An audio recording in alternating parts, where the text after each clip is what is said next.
Chez les seniors, certainement, la recherche du plaisir et du goût est au cœur de la démarche de la prise alimentaire. Mais comme cela a été rappelé, les besoins nutritionnels sont différents, les conditions environnantes sont différentes et ce qui est difficile, c'est d'adapter le contenu de l'assiette à ces nouveaux besoins, ces nouvelles contraintes.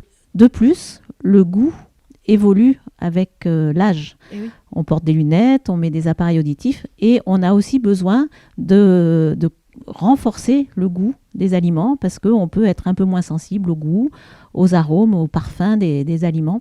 Et cette diminution de sensibilité n'est pas vraiment connue et analysée par chacun. Donc, le programme ALISA permet aussi de travailler sur les aspects culinaires qui vont renforcer cette expérience sensorielle pour donner plus de goût aux aliments et en même temps donner des informations, des exemples qui vont permettre de compenser l'écart aux protéines et puis éventuellement la volonté de manger même si on est tout seul. C'est tout l'enjeu des programmes comme ALISA, c'est que le plaisir de manger, il dépend d'abord de l'individu. C'est vrai qu'on apprend à consommer certains aliments depuis le ventre de la maman. On apprend à reconnaître, à intégrer certaines sensations et on les cultive tout au long de sa vie. Si on n'a pas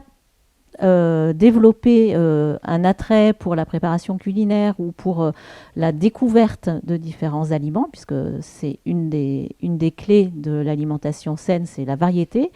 On peut l'apprendre, mais ça ne se fait pas du jour au lendemain. C'est comme les comportements de transition écologique qui concernent l'énergie, mais également l'agroalimentaire et l'agriculture. Ça s'apprend et il faut du temps. Nous avons étudié auprès de plusieurs populations la corrélation entre le plaisir pris à manger et les quantités consommées. Donc, ce qui peut être un problème dans certains cas quand on va lutter contre le surpoids, mais c'est aussi un problème dans notre population vieillissante où on a moins faim, on a moins de besoins parce qu'on a moins d'activité physique, mais on a toujours besoin de certains volumes de calories et de protéines.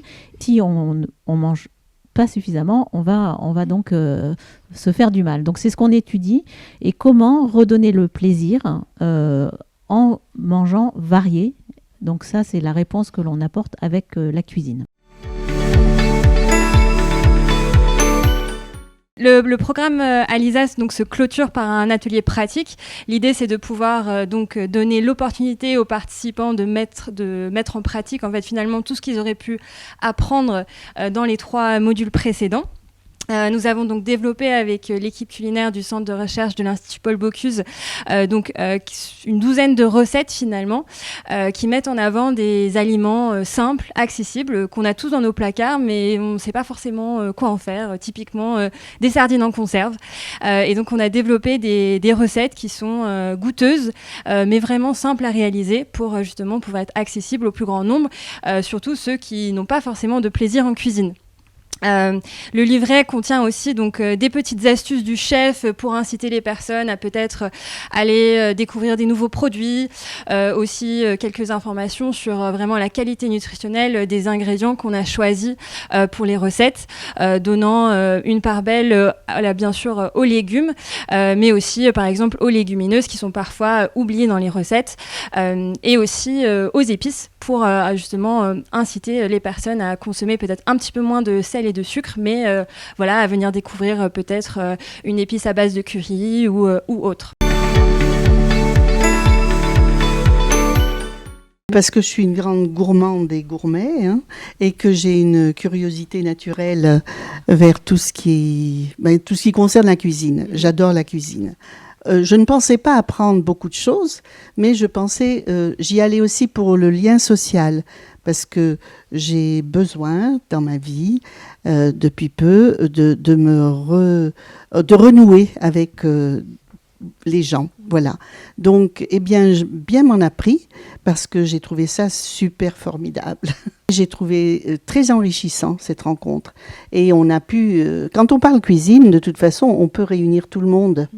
Et on a pu évoquer des souvenirs communs, on a pu évoquer la façon dont, enfin, les souvenirs, les goûts, tout est remonté à la surface.